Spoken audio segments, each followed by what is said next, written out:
पुराण भागवत पुराण दसम स्कंद 13वां अध्याय ब्रह्मा जी का मोह और उसका नाश। भागवत पुराण दसम स्कंद 13वां अध्याय ब्रह्मा जी का मोह और उसका नाश। श्री सुखदेव जी कहते हैं, परीक्षित, तुम बड़े भाग्यवान हो। भगवान के प्रेमी भक्तों में तुम्हारा स्थान श्रेष्ठ है, तभी तो तुमने इतना सुंदर प्रश्न किया है। यों तो तुम्हें बार बार भगवान की लीला कथाएं सुनने को मिलती हैं, फिर भी तुम उनके संबंध में प्रश्न करके उन्हें और भी सरस और भी नूतन बना देते हो। रसिक संतों की वाणी, कान और हृदय भगवान की लीला के गान, श्रवण और चिंतन के लिए ही होते हैं। उनका यह स्वभाव ही होता है कि वे क्षण प्रति क्षण भगवान की लीलाओं को अपूर्व रसमयी और नित्य नूतन अनुभव करते रहें। ठीक वैसे ही जैसे लंपट पुरुषों को स्त्रियों की चर्चा में नया नया रस जान पड़ता है। परीक्षित, तुम एकाग्र चित्त से श्रवण करो। यद्यपि भगवान की यह लीला अत्यंत रहस्यमयी है, फिर भी मैं तुम्हें सुनाता हूँ, क्योंकि दयालु आचार्य गण अपने प्रेमी शिष्यों को गुप्त रहस्य भी बतला दिया करते हैं। यह तो मैं तुमसे कह ही चुका हूँ कि भगवान श्री कृष्ण ने अपनी साथी ग्वालवालों को मृत्यु रूप अघासुर के मुंह से बचा लिया। इसके बाद वे उन्हें यमुना के पुलीन पर ले आए और उनसे कहने लगे, मेरे प्यारे मित्रों, यमुना जी का यह पुलीन अत्यंत रमणीय है। देखो तो सही, यहाँ की बालू कितनी कोमल और स्वच्छ है। हम लोगों के लिए खेलने के तो यही यहाँ हम लोगों के लिए खेलने की तो यहाँ सभी सामग्री विद्यमान है। देखो, एक और रंग बिरंगे कमल खिले हुए हैं और उनकी सुगंध से खींचकर भौरे गुंजार कर रहे हैं, तो दूसरी ओर सुंदर सुंदर पक्षी बड़ा ही मधुर कलरव कर रहे हैं, जिसकी प्रतिध्वनि से सुशोभित वृक्ष इस स्थान की शोभा बढ़ा रहे हैं। अब हम लोगों को यहाँ भोजन कर लेना चाहिए, क्योंकि दिन बहुत चढ़ आया है और हम लोग भूख से पीड़ित हो रहे हैं। बछड़े पानी पीकर समीप ही धीरे धीरे हरी हरी घास चरते रहे। ग्वालवालों ने एक स्वर से कहा, ठीक है, ठीक है। उन्होंने बछड़ों को पानी पिलाकर हरी हरी घास में छोड़ दिया और अपने अपने छीके खोल कर भगवान के साथ बड़े आनंद से भोजन करने लगे। सबके बीच में भगवान श्री कृष्ण बैठ गए। उनके चारों ओर ग्वालवालों ने बहुत सी मंडलाकार पंक्तियां बना ली और एक से एक सट कर बैठ गए। सबके मुंह श्री कृष्ण की ओर थे और सबकी आंखें आनंद से खिल रही थी। वन भोजन के समय श्री कृष्ण के साथ बैठे हुए ग्वालवाल एवं शोभायमान हो रहे थे, मानो कमल की कर्णिका के चारों ओर उसकी छोटी बड़ी पंखुड़ियां सुशोभित हो रही हो। कोई पुष्प तो कोई पत्ते और कोई पल्लव, अंकुर, फल, छीके, छाल एवं पत्थरों के पात्र बनाकर भोजन करने लगे। भगवान श्री कृष्ण और ग्वालवाल सभी परस्पर अपनी अपनी भिन्न भिन्न रुचि का प्रदर्शन करते। कोई किसी को हंसा देता तो कोई स्वयं ही हंसते हंसते लोटपोट हो जाता। इस प्रकार वे सब भोजन करने लगे। उस समय श्री कृष्ण की छटा सबसे निराली थी। उन्होंने मुरली को तो कमर की फेंट में आग की ओर खोल लिया था। सिंगी और बेत बगल में दबा लिए थे।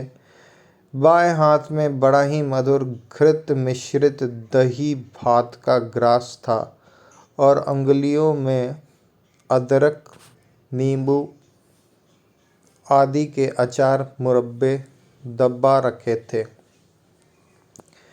ग्वाल बाल उनको चारों ओर से घेर कर बैठे हुए थे और वे स्वयं सबके बीच में बैठकर अपनी विनोद भरी बातों से अपने साथ ग्वाल बालों को हंसाते जा रहे थे। जो समस्त यज्ञों के एकमात्र भोक्ता हैं, वे ही भगवान ग्वाल बालों के साथ बैठकर इस प्रकार बाल लीला करते हुए भोजन कर रहे थे और स्वर्ग के देवता आश्चर्यचकित होकर यह अद्भुत लीला देख रहे थे।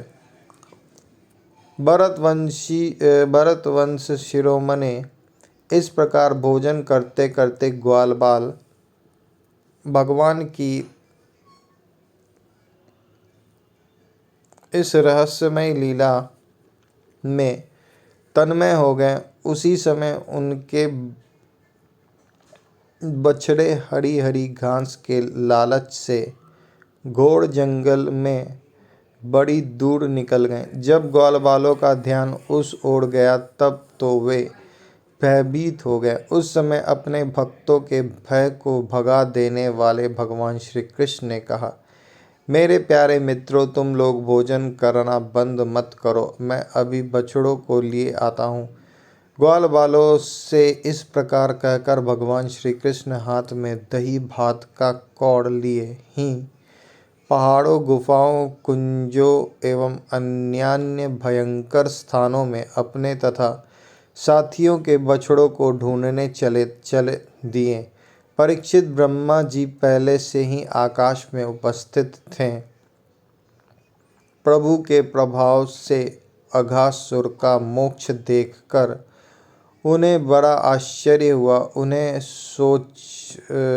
सोचा कि लीला से मनुष्य बालक बने हुए भगवान श्री कृष्ण की कोई और मनोहर महिमामयी लीला देखनी चाहिए। ऐसा सोचकर उन्होंने पहले तो बछड़ों को और भगवान श्री कृष्ण के चले जाने पर ग्वाल बालों को भी अन्यत्र ही ले जाकर रख दिया और स्वयं अंतर्धान हो गए। अंततः वे जड़ कमल की ही तो संतान हैं। भगवान श्री कृष्ण बछड़े न मिलने पर यमुना जी के पुलीन पर लौट आए, परंतु यहाँ क्या देखते हैं कि ग्वाल बाल भी नहीं है। तब उन्होंने वन में घूम घूम कर चारों ओर उन्हें ढूंढा, परंतु जब ग्वाल बाल और बछड़े उन्हें कहीं न मिले, तब वे तुरंत जान गए कि यह सब ब्रह्मा जी की करतूत है।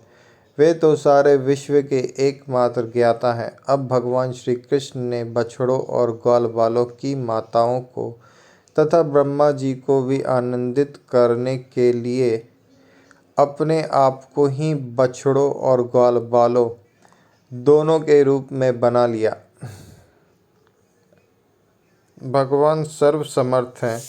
वे ब्रह्मा जी के चुराए हुए ग्वाल बाल और बछड़ों को ला सकते थे, किंतु इससे ब्रह्मा जी का मोह दूर न होता और वे भगवान की उस दिव्य माया का ऐश्वर्य न देख सकते जिसने उनके विश्वकर्ता होने के अभिमान को नष्ट किया। इसलिए भगवान उन्हीं ग्वाल बाल और बछड़ों को न लाकर स्वयं ही वैसे ही एवं उतने ही ग्वाल बाल और बछड़े बन गए, क्योंकि वे ही तो संपूर्ण विश्व के कर्ता और सर्वशक्तिमान ईश्वर हैं। परीक्षित, वे बालक और बछड़े संख्या में जितने थे, जितने छोटे छोटे उनके शरीर थे, उनके हाथ पैर जैसे जैसे थे, उनके पास जितनी और जैसी छड़ियाँ, सिंगी, बांसुरी, पत्ते और छीके थे, जैसे और जितने वस्त्र भूषण थे, उनके शील, स्वभाव, गुण, नाम, रूप और अवस्थाएं जैसी थी। जिस प्रकार वे खाते पीते और चलते थे, ठीक वैसे ही और उतने ही रूपों में सर्वस्वरूप भगवान श्री कृष्ण प्रकट हो गए। उस समय यह संपूर्ण जगत विश्व रूप है। यह वेदवाणी मानो मूर्तिमती होकर प्रकट हो गया। यह वेदवाणी मानो मूर्तिमती होकर प्रकट हो गई। सर्वात्मा भगवान स्वयं ही बछड़े बन गए और स्वयं ही ग्वालवाल।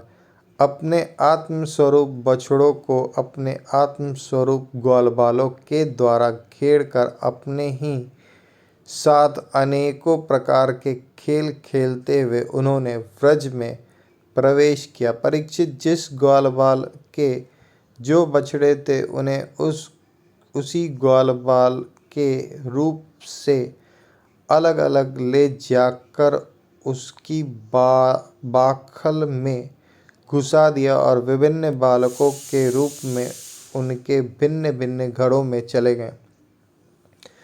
ग्वालवालों की माताएं बांसुरी की तान सुनते ही जल्दी से दौड़ी आईं। ग्वालवाल बने हुए पर ब्रह्म श्री कृष्ण को अपने बच्चे समझकर हाथों से उठाकर उन्होंने जोर से हृदय से लगा लिया। वे अपने स्तनों से वात्सल्य स्नेह की अधिकता के कारण सुधा से भी मधुर और आसव से भी मादक चुचुआता हुआ दूध उन्हें पिलाने लगी। परीक्षित, इस प्रकार प्रतिदिन संध्या समय भगवान श्री कृष्ण उन ग्वालवालों के रूप में वन से लौट आते और अपनी बाल सुलभ लीलाओं से माताओं को आनंदित करते। वे माताएं उन्हें उबटन लगाती, नहलाती, चंदन का लेप करती और अच्छे अच्छे वस्त्रों तथा गहनों से सजाती। दोनों भुवों के बीच में ढीठ से बचाने के लिए काजल का ढिठौना लगा देती तथा भोजन कराती और तरह तरह के बड़े लाड़ प्यार से उनका लालन पालन करती। ग्वालियों ने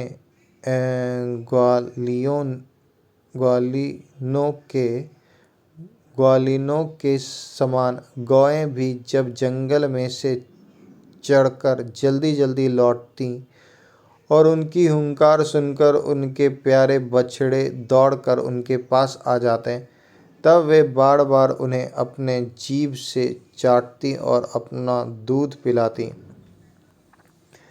उस समय स्नेह की अधिकता के कारण उनके थनों से स्वयं ही दूध की धारा बहने लगती।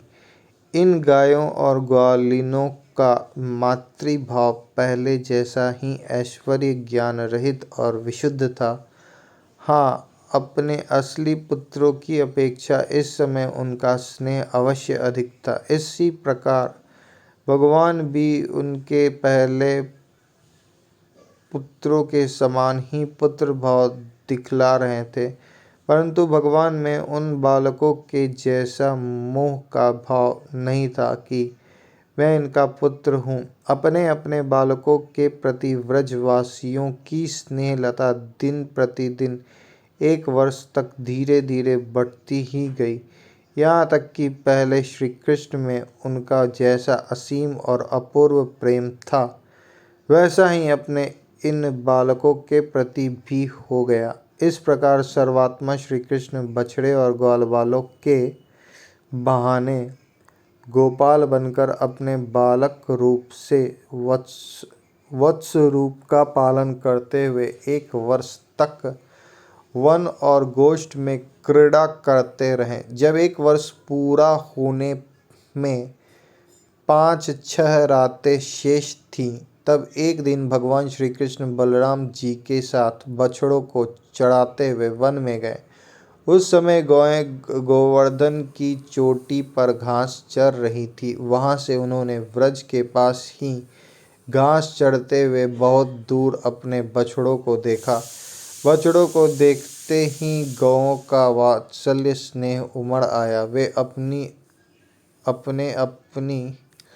वे अपने आप की सुध बुध खो बैठी और ग्वालों के रोकने की कुछ भी परवाह न कर जिस मार्ग से वे न जा सकते थे, उस मार्ग से हुंकार करती हुई बड़े वेग से दौड़ पड़ी। उस समय उनके थनों से दूध बहता जाता था और उनकी गर्दनें सिकुड़ कर डील से मिलती गई थी।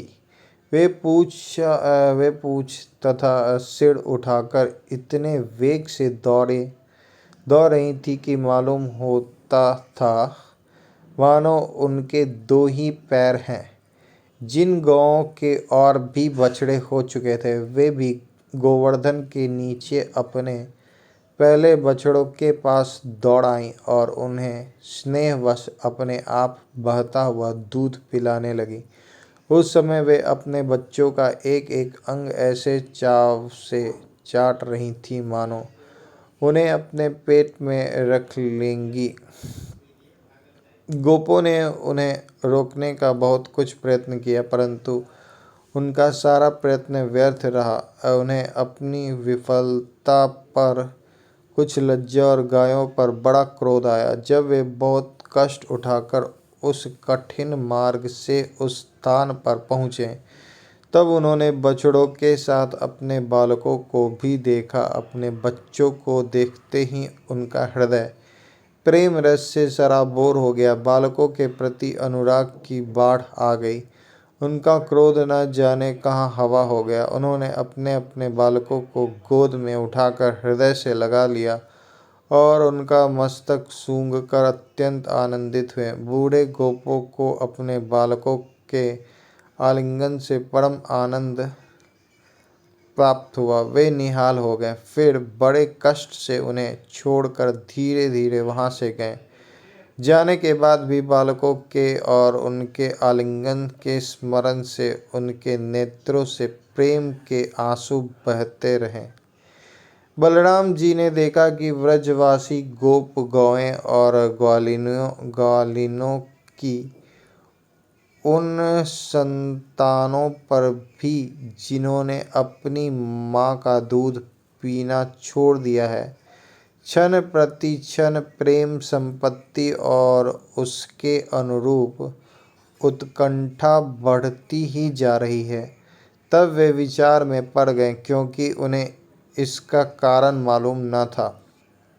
यह कैसी विचित्र बात है। सर्वात्मा श्री कृष्ण में व्रजवासियों का और मेरा जैसा अपूर्व स्नेह है, वैसा ही इन बालकों और बछड़ों पर भी बढ़ता जा रहा है। यह कौन सी माया है, कहाँ से आई है? यह किसी देवता की है, मनुष्य की है अथवा असुरों की? परंतु क्या ऐसा भी संभव है? नहीं नहीं, यह तो मेरे प्रभु की ही माया है और किसी की माया में ऐसा सामर्थ्य नहीं है जो मुझे भी मोहित कर ले।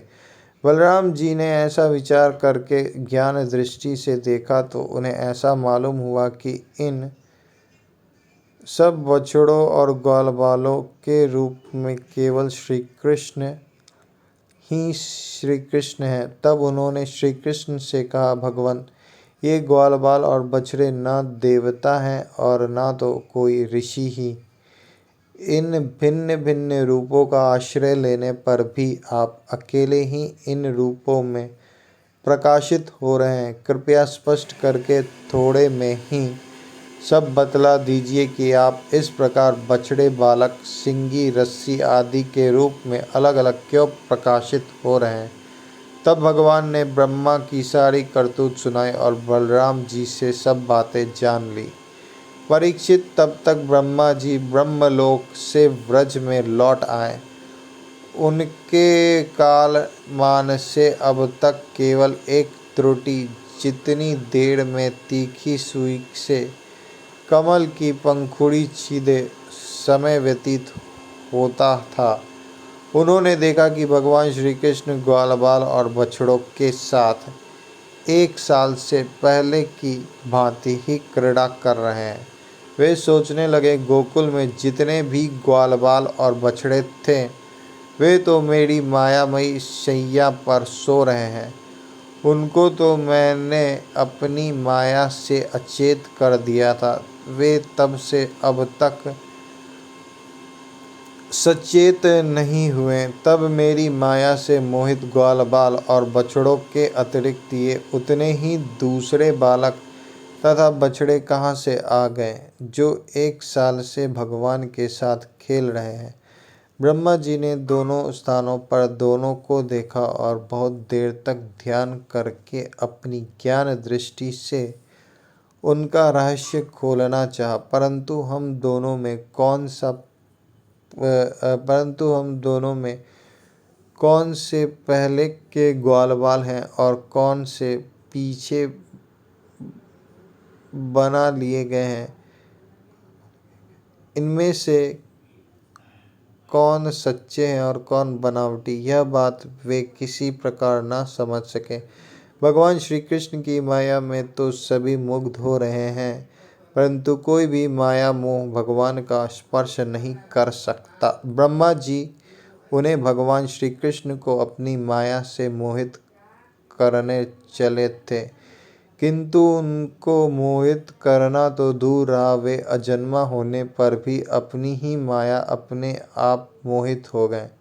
जिस प्रकार रात के घोर अंधकार में कोहरे के अंधकार का और दिन के प्रकाश में जुगनू के प्रकाश का पता नहीं चलता, वैसे ही जब शूद्र पुरुष महापुरुषों पर अपनी माया का प्रयोग करते हैं, तब वह उनका तो कुछ बिगाड़ नहीं सकती, अपना ही प्रभाव खो बैठती है। ब्रह्मा जी विचार कर ही रहे थे कि उनके देखते देखते उसी क्षण सभी ग्वालवाल और बछड़े श्री कृष्ण के रूप में दिखाई पड़ने लगे। सब के सब सजल जलधर के समान श्याम वर्ण पीताम्बरधारी, शंख चक्र गदा और पद्म से युक्त चतुर्भुज,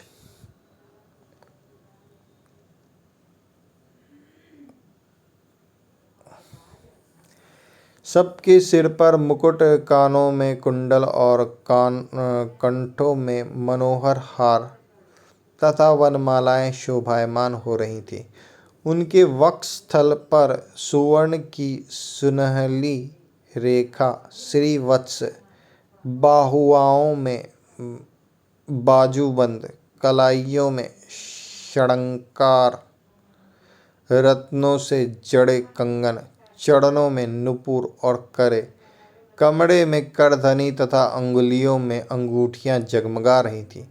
वे नख से शिखर तक समस्त अंगों में कोमल और नूतन तुलसी की मालाएं, जो उन्हें बड़े भाग्यशाली भक्तों ने पहनाई थी, धारण किए हुए थे। उनकी मुस्कान चांदनी के समान उज्ज्वल थी और रत्नारे नेत्रों की कटाक्षपूर्ण चितवन बड़ी ही मधुर थी। ऐसा जान पड़ता था मानो वे इन दोनों के द्वारा सत्वगुण और रजोगुण को स्वीकार करके भक्त जनों के हृदय में शुद्ध लालसाएं जगाकर उनको पूर्ण कर रहे हैं।